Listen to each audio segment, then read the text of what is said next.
Well, what happens to the court system? Are people able to actually go to court and enforce their right to a healthy environment against governments and against polluters? And again, I looked at 92 countries. This was a bit more difficult because some countries don't have their court decisions available online.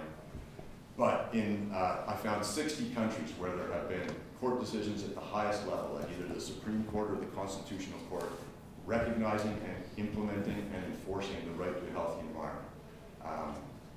So for example, in Finland, there was a hydroelectric company that wanted to build a dam on the Vuotos River, which is an area that includes critical habitat for migratory birds, internationally renowned, and the Finnish court said it would be a violation of Finland's constitutional right to a healthy environment to go ahead with that hydroelectric project, so it was stopped in its tracks.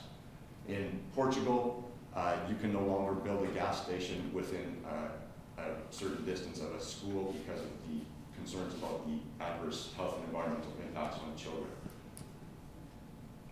In Costa Rica, there have been literally hundreds of court decisions on the right to a healthy environment. In fact, the first case in Costa Rica was back in 1992 when a 10-year-old boy riding his bicycle to and from school every day noticed trucks were dumping garbage in a river near his house. And he, I don't know how he found the wherewithal to do this, but he wrote a letter to the Constitutional Court of Costa Rica. The Constitutional Court appointed appointed a lawyer to transform the child's letter into a formal legal petition, and then had a lawyer argue that case before it, and found that there was a violation of the right to a healthy environment. And since then, there have been many cases in Costa Rica dealing with clean air, clean, safe drinking water, and also a number of cases dealing with the protection of endangered species. So stopping logging in forests to protect the scarlet macaw, stopping the development in beaches to protect habitat of endangered sea turtles. And so these constitutional rights to a healthy environment are protecting not only human health, but environmental health as well. And this is a picture of one of the world's most famous environmental lawyers, a guy from the Philippines named Tony Oposa. Back in the early 1990s, Tony Oposa filed a lawsuit on behalf of his children and future generations, arguing that the liquidation of old-growth forests in the Philippines was a violation of their constitutional right to a healthy environment. And as soon as that case was filed, the government said, wait a minute, children don't have any standing to bring a lawsuit, and certainly future generations don't. And that case went to the Supreme Court of the Philippines, and the Supreme Court of the Philippines, in a very powerful and poetic judgment, said those children have a constitutional right to live in a healthy environment, and that gives them the right to file lawsuits to protect that right. And more recently, Tony filed a lawsuit seeking the cleanup and restoration of Manila Bay, adjacent to the capital of the Philippines. He filed that lawsuit in 1999.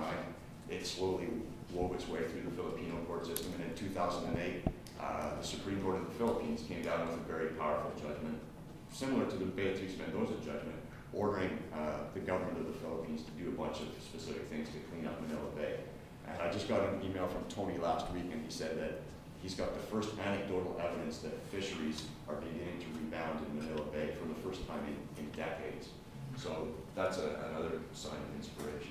MC Mehta is another incredible environmental lawyer from India who has actually had dozens of cases reach the highest court of India, the Supreme Court of India, including a case where he learned that air pollution in the vicinity of the Taj Mahal was yellowing that critical cultural heritage of India, and so he brought this case, and it resulted in dozens of factories being closed down and hundreds of factories being forced to install pollution abatement equipment.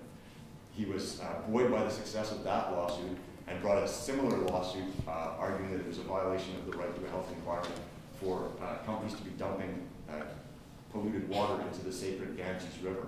And again, the Supreme Court of India agreed and closed down a number of factories and ordered pollution abatement equipment to be installed in others.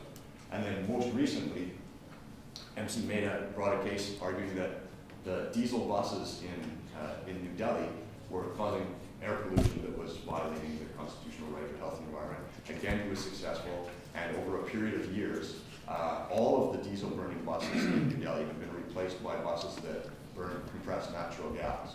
And I just found recently a study done by the World Bank that estimates that this change from dirty fuel to clean fuel is saving about 3,700 lives a year in New Delhi alone. So these are remarkable accomplishments by any measure.